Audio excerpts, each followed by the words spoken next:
Hello दोस्तों, कैसे हो? आपका स्वागत है त्रिपाण स्टडी सेंटर में। आज जो हम करने जा रहे हैं BA first year semester first Punjab university, और हमारे समक्ष किताब जो आया है वो है पॉलिटिकल थ्योरी ऑफ फर्स्ट, यानी पॉलिटिकल साइंस का जो हमारे समक्ष चैप्टर आया है काफ़ी महत्वपूर्ण है।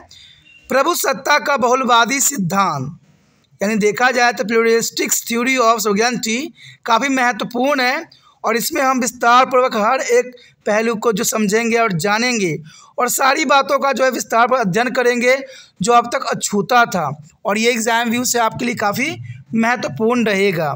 ठीक है, लेकिन आपको पता ही होगा कि चैप्टर स्टार्ट करने से पहले एक बात जो मैं हमेशा कहता हूँ, जिसको आपको सोचना भी चाहिए, विचार भी करना चाहिए और इवन अमल भी करना चाहिए, वो ये है कि जब भी वीडियो देखिए पूरा देखिए, क्योंकि अधूरा जानकारी सदैव खतरनाक होता है। साथ में एक इम्पोर्टेंट बात ये भी रहता है, अगर आप पहली बार वीडियो देख रहे हो तो लाइक शेयर सब्सक्राइब करना मत भूलना, क्योंकि दोस्तों लाइक कीजिएगा तो बनाने वाले का मनोबल बढ़ता है, सब्सक्राइब कीजिएगा तो इससे ये होता है कि जब भी मैं कोई वीडियो डालूंगा उसका नोटिफिकेशन आपको समय रहते मिल जाएगा। और देखिए शेयर का मतलब ये होता है कि आपके थ्रू ना जाने किन बच्चों को हेल्प मिल जाए, ये आप भी नहीं जानोगे, इसलिए जो है आप शेयर जरूर करो। ठीक है, व्हाट्सएप स्टेटस पे भी लगाओ। दोस्तों आरएनएसएस सेंटर जो कई मानने में बहुत से बच्चों के लिए हेल्पफुल है, चाहे वो 8th क्लास हो, 9th 10th 11th 12th हो, चाहे वो NIOS बोर्ड के बच्चे हों, ठीक है, चाहे BA MA के बच्चे हो, सभी क्लासों के लिए कुछ ना कुछ जो है त्रिपाण एनएसएस सेंटर में उपलब्ध है। तो इसलिए आपके लिए ज़रूरी है कि आप सब्सक्राइब करके इसको चैनल को जो है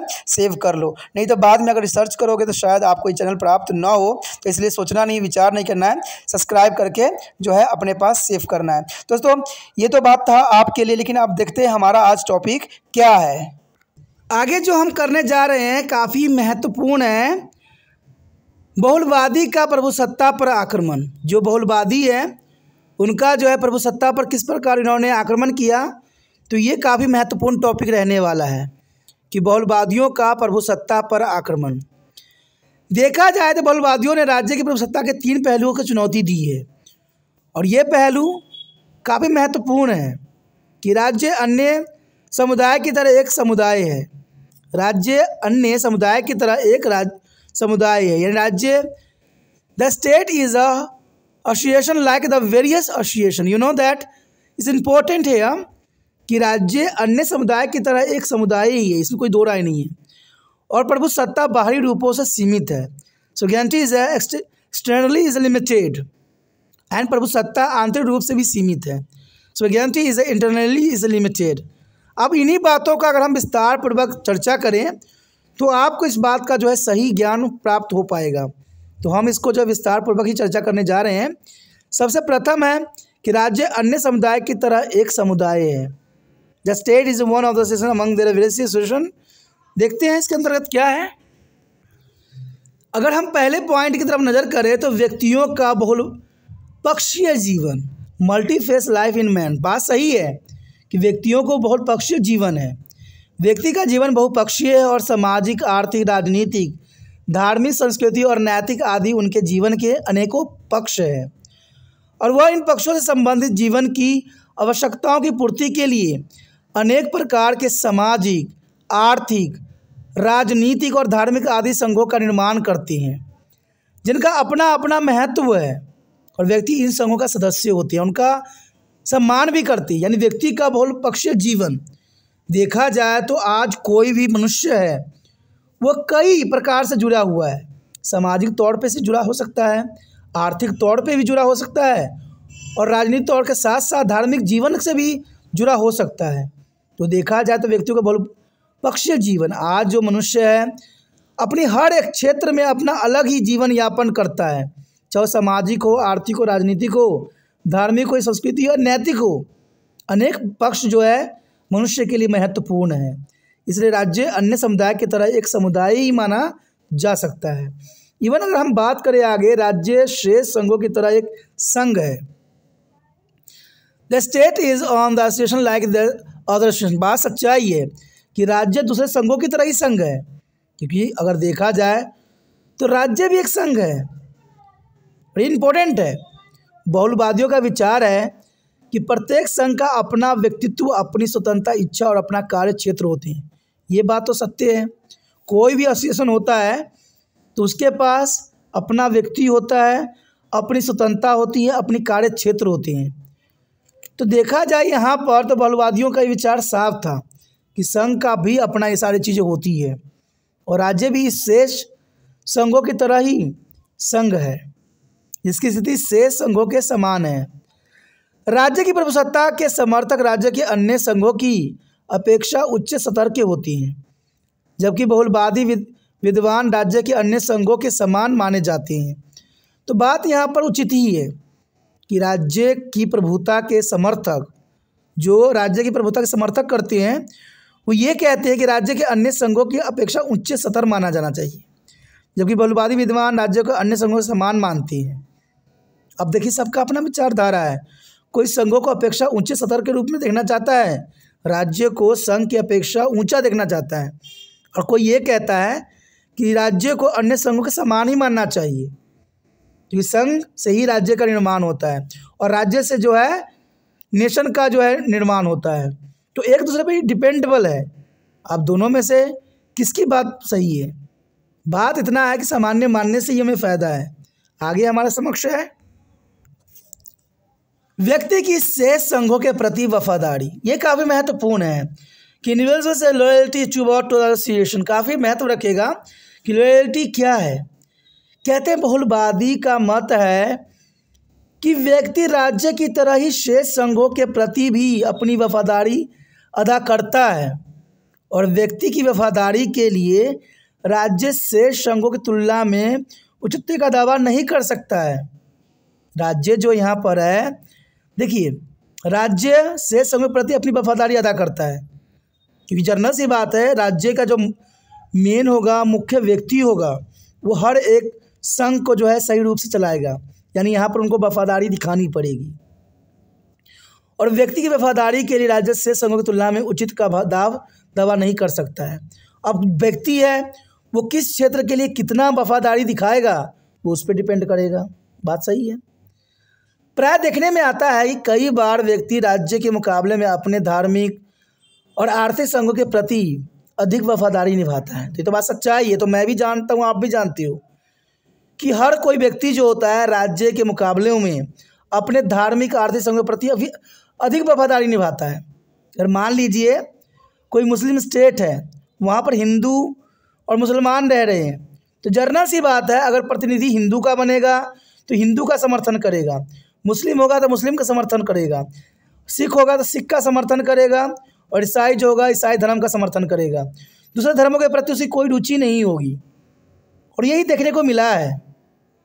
आप बड़े लेवल पे ही देख लीजिए, अगर हिंदू धार्मिक नेता कोई बनता है तो वो हिंदू धर्म के ही आगे बढ़ाने में हमेशा जोर देगा।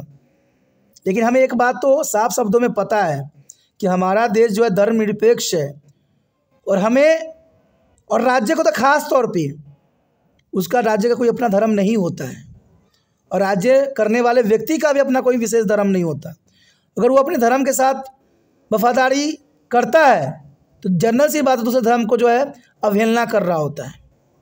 मैं एक बात तो साफ जानता हूँ, देखिए, कोई अगर बड़े पोस्ट पे जाता है, बड़े पोस्ट प्राप्त करता है, तो वो सिर्फ अपने ही धर्म, अपने ही परिवार के लिए नहीं रहता है, वो पूरा राज्य का नेतृत्व करता है।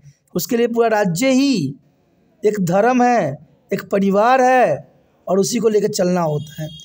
तो यहाँ बात का भी महत्व रखता है।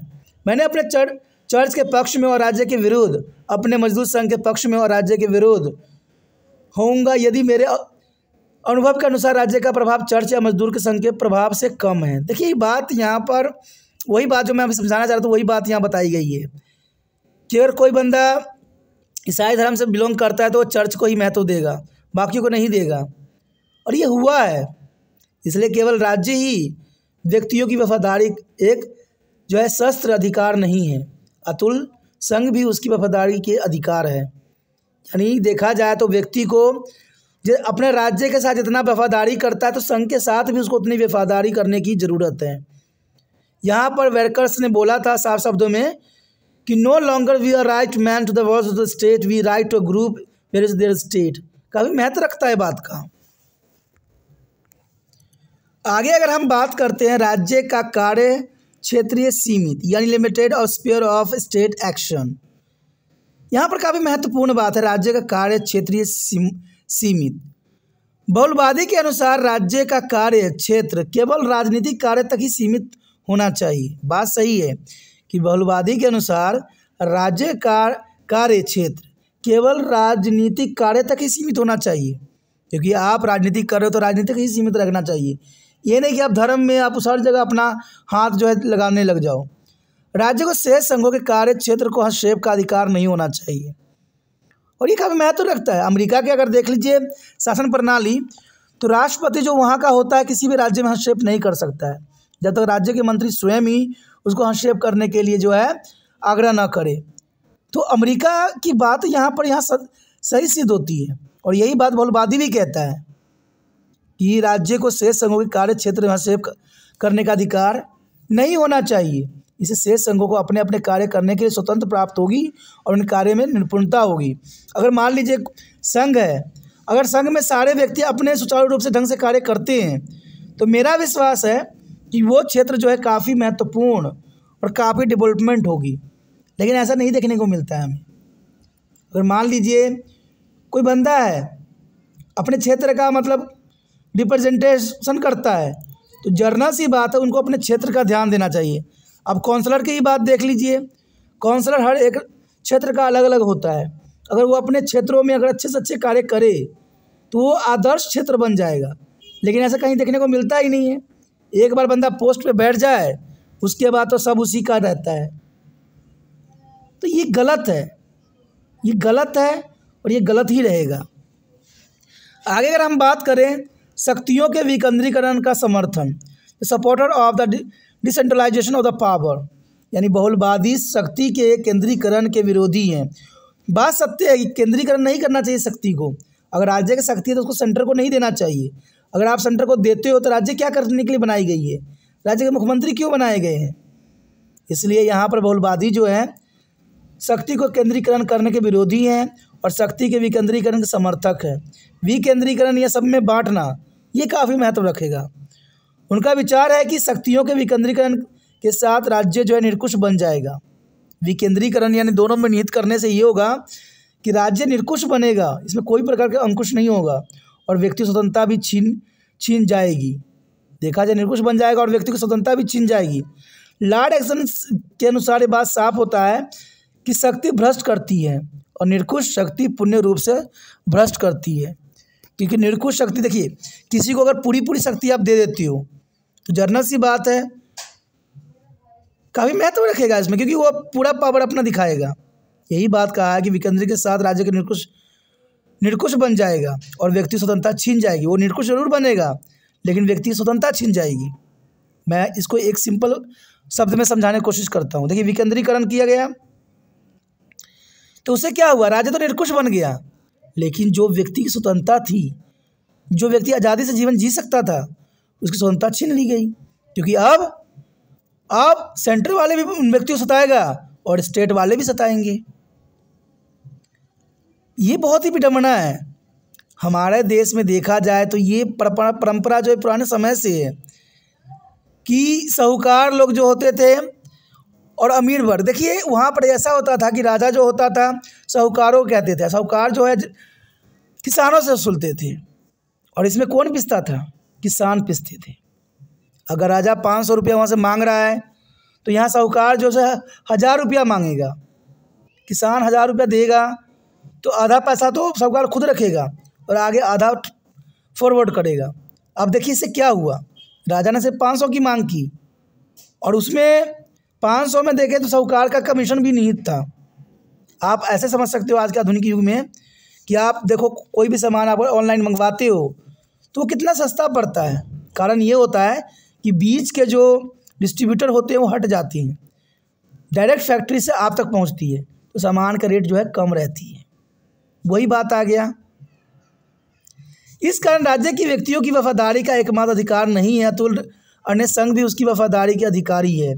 ज़रूरत नहीं कि व्यक्ति जो हो वो सिर्फ राज्य पर वफादारी देखे, उसके लिए संघ भी बहुत काफ़ी महत्वपूर्ण है, क्योंकि संघ से ही राज्य का निर्माण होता है।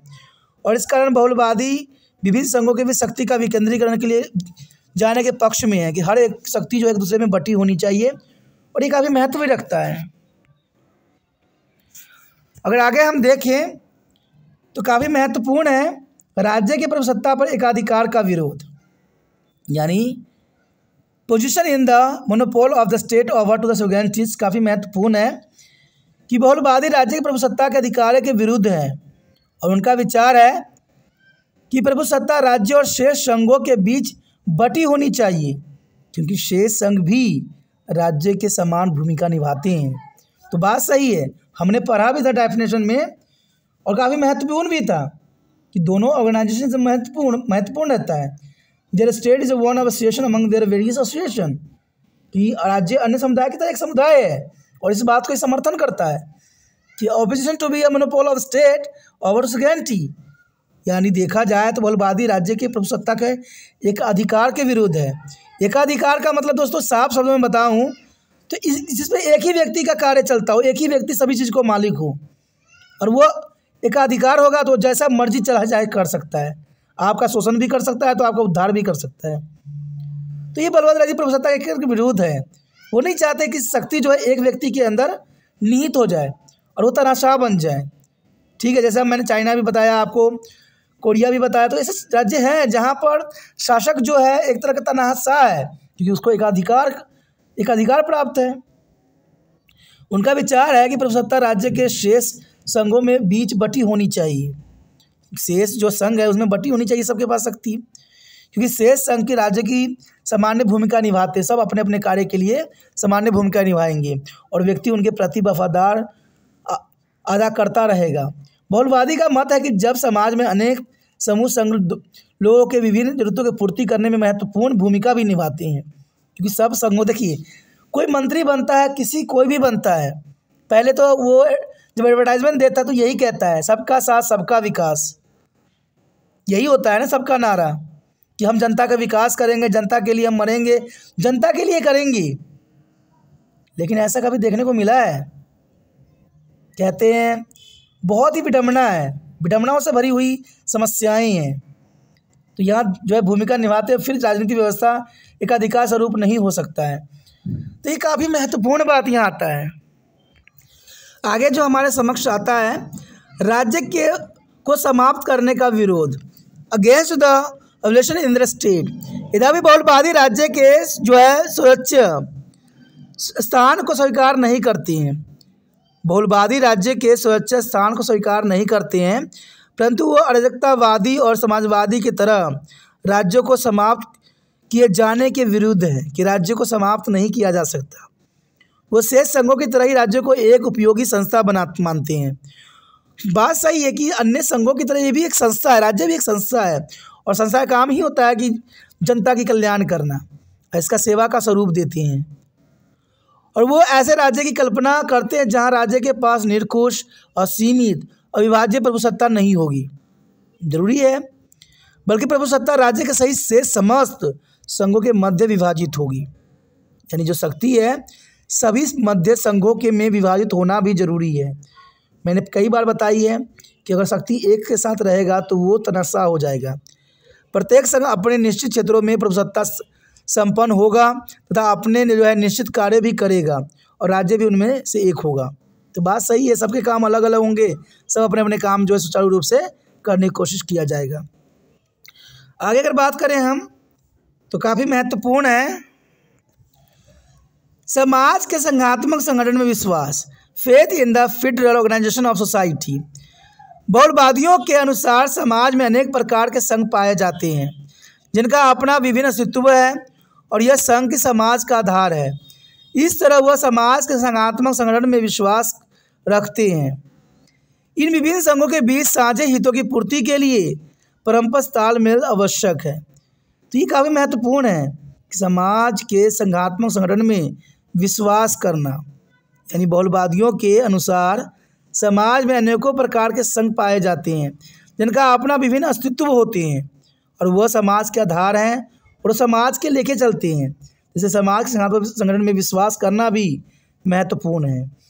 उसके पश्चात आता है हमारे समक्ष राज्य कानून का एकमात्र स्रोत नहीं है। राज्य में ही सिर्फ कानून नहीं है, कानून तो हर एक क्षेत्र में है, यानी state is not the only source of law. बहुलवादी अष्टन के कानून संबंधी विचारों से भी आलोचक है। देखा जाए तो बहुलवादी ऑस्टिन के कानून संबंधी विचारों के भी आलोचक है बहुत सारे। ऑस्टिन के अनुसार राज्य कानून का एकमात्र स्रोत है। ऑस्टिन के अनुसार राज्य कानून का एकमात्र स्रोत है, जबकि डेग्यूस और क्रैब्स आदि बहुलवादी लोगों का विचार है कि केवल राज्य ही कानून का स्रोत नहीं है, अतुल कानून राज्य से पहले है। कानून जो है राज्य से पहले है और राज्य में से सर्वश्रेष्ठ है। जनरल सी बात है, कानून सब पर ही है, कानून ही महत्वपूर्ण है। उनका विचार है कि नैतिकता, धर्म, रीति रिवाज और प्रथाएं आदि कानूनी के अनेक स्रोत हो सकते हैं। धर्म हो सकती है, नैतिकता हो सकती है, रीति रिवाज हो सकते हैं, प्रथाएं हो सकती है, ये सब स्रोत हैं। और राज्य तो इन पहले से प्रचलित नियमों के केवल क्रमबद्ध ही करता है और जो कानूनी लोगों के हितों के अनुसार नहीं होते हैं। लोग ऐसे कानून का पालन नहीं करते हैं। जनरल सी बात है, जो कानून उनके लिए सही होगा लोग उन्हीं का ही पालन करेंगे, सभी कानून के पालन नहीं करेंगे। इसलिए सभी आलोचकों ने अपने अपने विचार रखा है कि यहाँ पर राज्य सर्वश्रेष्ठ नहीं है और न ही राज्य सबसे परी है। कहते हैं कानून सबसे परी है, ठीक है ना, कानून जो है सबसे परी है और कानून ही सर्वश्रेष्ठ भी है। उसके पश्चात हमारे समक्ष आता है कि कानून का पालन उनकी उपयोगिता के कारण किया जाता है। जनरल सी बात है, कानून का पालन उनकी हम उपयोगिता के कारण ही करते हैं। अगर उपयोगी है तो हम उसका पालन करते हैं, उपयोगी नहीं है तो हम पालन नहीं करते, साफ शब्दों में। तो law are the available because of there is a unity. बहुलवादी का विचार है कि लोग कानून का पालन इस कारण नहीं करते हैं कि वो राज्य के आदर्श हैं, अतुल इस कारण करते हैं कि कानून का पालन करना उनके हित में है और वो कानून का पालन नहीं करेंगे तो कानून उनको दंडित करेगा और उनके लिए उपयोगी भी सिद्ध होगा। क्योंकि अगर कानून का आप पालन करते हैं तो आपके लिए उपयोगी है। एग्जाम्पल के तौर पर देखिए, अगर मान लीजिए कानून में ये है कि सभी व्यक्तियों को हेलमेट पहन के बाहर निकलना चाहिए। आप देखिए कानून का आप पालन कर रहे हैं तो आपको जो है चालान भी नहीं कटेगा। अगर पालन नहीं करते हैं तो चालान तो कटेगा ही कटेगा और बदकिस्मत से एक्सीडेंट हुआ तो उससे भी आपको आघात पहुंचेगा। तो इसलिए कानून का पालन करना उपयोगी होता है। अगर दूसरा उदाहरण देखें तो मैं सड़क की बाईं तरफ इसलिए चलता हूँ कि यह मेरे लिए उपयोगी है। जनरल सी बात है, आप बाईं तरफ ही चलते हो हमेशा, ये आपके लिए उपयोगी है और ऐसा करने से मेरा जीवन भी सुरक्षित रहता है। अधिकांश कानून समाज के स्थिति, रीति रिवाज, परंपराएं, नैतिक मूल्य और धार्मिक सिद्धांतों के अनुसार होते हैं और ऐसे कानूनों का पालन व्यक्ति स्वाभाविक रूप से करता है। अगर आप नहीं करते हो तो आप समाज से टूट जाते हो, समाज आपकी प्रायोरिटी नहीं देगा। आगे अगर हम बात करें मनोवैज्ञानिक तर्क, साइकोलॉजिकल एग्रीमेंट देखें तो प्रसिद्ध बहुलवादी विद्वान गिरके तथा मैंडल्स द्वारा जो है मनोवैज्ञानिक दलील के आधार पर ही राज्य की प्रभुसत्ता का एकादवादी सिद्धांत दिया है। एनिमोलिस्ट थ्योरी ऑफ द सोवरेनिटी का खंडन किया है। उनका विचार है कि प्रत्येक संघ को अपने कार्य क्षेत्रों में स्वतंत्रता मिलनी चाहिए। जनरल सी बात तो सच्ची है कि सभी को अगर स्वतंत्रता रहेगी तो वो अच्छा से अच्छा कर सकता है और ऐसा तभी हो सकता है यदि प्रत्येक संघ की अपनी प्रभुसत्ता होगी और वह राज्य के सर्वोच्च नियमों से मुक्त होगा, यानी नियम जो दिए जाते हैं, बनाए जाते हैं, उससे मुक्त होगा, तभी जो है वो अच्छे से अच्छे कार्य करने में सफल भी होगा। तो काफ़ी महत्वपूर्ण बात है। अगर आगे हम टॉपिक देखें तो काफ़ी महत्वपूर्ण है। प्रभुसत्ता बाहरी रूप में सीमित है, ये भी काफ़ी महत्वपूर्ण पॉइंट रखेगा कि प्रभुसत्ता बाहरी रूप में जो है सीमित है।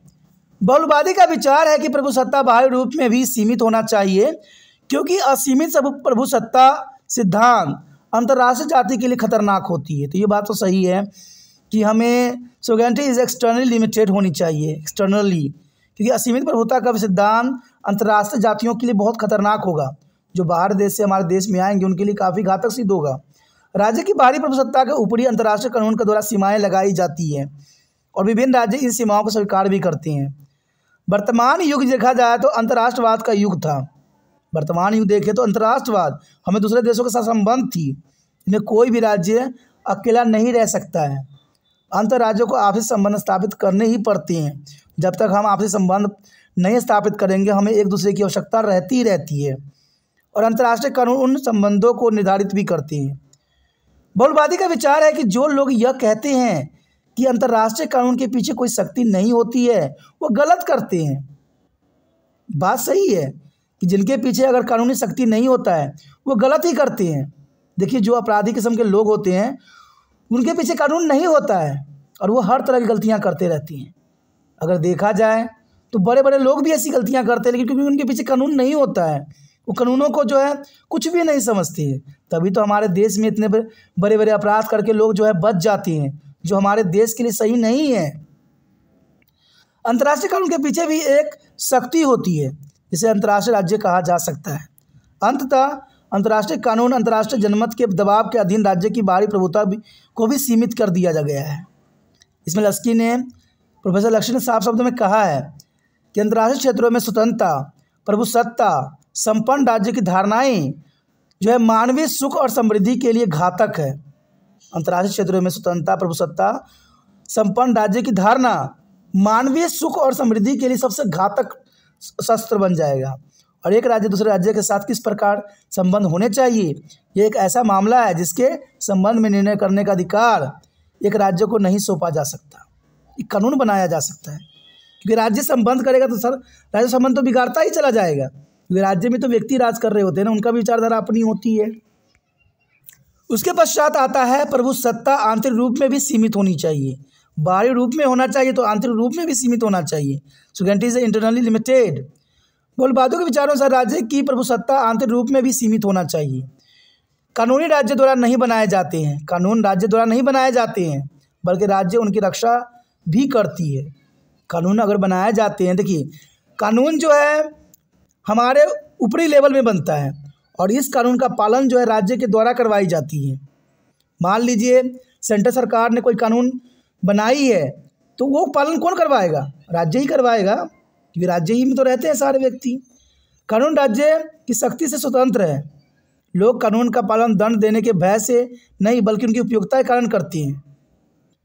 ठीक है, देखिए अगर हेलमेट पहनते हो तो ये आपकी सुरक्षा होगी, आपको दंड भी नहीं मिलेगा और आपके लिए उपयोगी सिद्ध होगा। तो लोग कानून का पालन दंड देने के भय से नहीं करते हैं बल्कि उनकी उपयोगिता के कारण करते हैं। और जो भय से करते हैं वो कभी भी सुचारू रूप से नहीं करते हैं। आप देखते ही होगा कोई बंदा जो होता है भय से करता है, 2 मिनट लगा लेता है हेलमेट, जब पुलिस आगे खड़े रहते हैं बाद में निकाल देता है, क्योंकि ना तो उसको उपयोगिता नहीं पता है इसकी उपयोगिता शायद उसको पता नहीं है और अनपढ़ है, क्योंकि सुरक्षा अपनी करनी तो महत्वपूर्ण बनती है। इसमें कोकर ने भी साफ शब्दों में कहा था कि कानून राज्य से स्वतंत्र, श्रेष्ठ और पहले होते हैं। कानून जो है सर्वोपरि है। और बहुलवादी के अनुसार कानून राज्य द्वारा नहीं बनाए जाते हैं, कानून जो है राज्य द्वारा नहीं बनाए जाते हैं। तो राज्य कानून का परिणाम है और इस कारण राज्य कानून से ऊपर नहीं है बल्कि राज्य कानून के अधीन है। कानून हमारे देश में न्याय प्रणाली सबसे ऊंचा है। कहते हैं राज्य तो अधीन है उसके, जो वहाँ से मिलेगा वही बात को करेगा। इसमें सारे समर्थक ने जो सही बोला, मेडुला कह रहे हैं इसका मुख्य समर्थक थे इन बातों का। तो काफ़ी महत्वपूर्ण यहाँ पर टॉपिक बना, समझा, काफ़ी अच्छा लगा। अगर आपको समझ में आया, अच्छा लगा तो जितना हो सके बिल्कुल शेयर कीजिएगा, तभी जो है प्रभुसत्ता के बहुलवादी सिद्धांतों की आलोचना भी आप देख सकोगे। तो जितना हो सके शेयर कीजिए, जितना हो सके दूसरे बच्चे तक वो वीडियो को पहुंचाइए, तभी जो है आपके त्रिपान सेंटर बहुत कुछ करने की कोशिश करेगा। और ये तब होगा जब त्रिपान स्टडी सेंटर आगे बढ़ेगा। बढ़ेगा कैसे? जब आप त्रिपान स्टडी सेंटर की मदद करोगे। मदद करने कुछ नहीं करना है, यूट्यूब से लिंक को कॉपी करना है, व्हाट्सएप एड्रेस पर लगा देना है। पहली बार मेरे चैनल पे आए हो, पहली बार वीडियो देख रहे हो, अच्छा लग रहा है, समझ में आ रहा है, तो जानना सी बात है दोस्तों, चैनल को सब्सक्राइब कर लीजिए, क्योंकि आपको यहाँ पर बहुत कुछ मिलने वाला है। यहाँ पर बहुत कुछ है। अगर हिस्ट्री के देखना चाहते हो तो हिस्ट्री बहुत भरी पड़ी है, इसमें सारे आपके टॉपिक के अंतर्गत ही है, हर कुछ यहाँ पर मिलेगा। लेकिन तब मिलेगा जब चैनल को सब्सक्राइब कीजिएगा। सोचिए नहीं, विचार ना कीजिए, चैनल को सब्सक्राइब करके अपने मोबाइल में सेव कीजिए।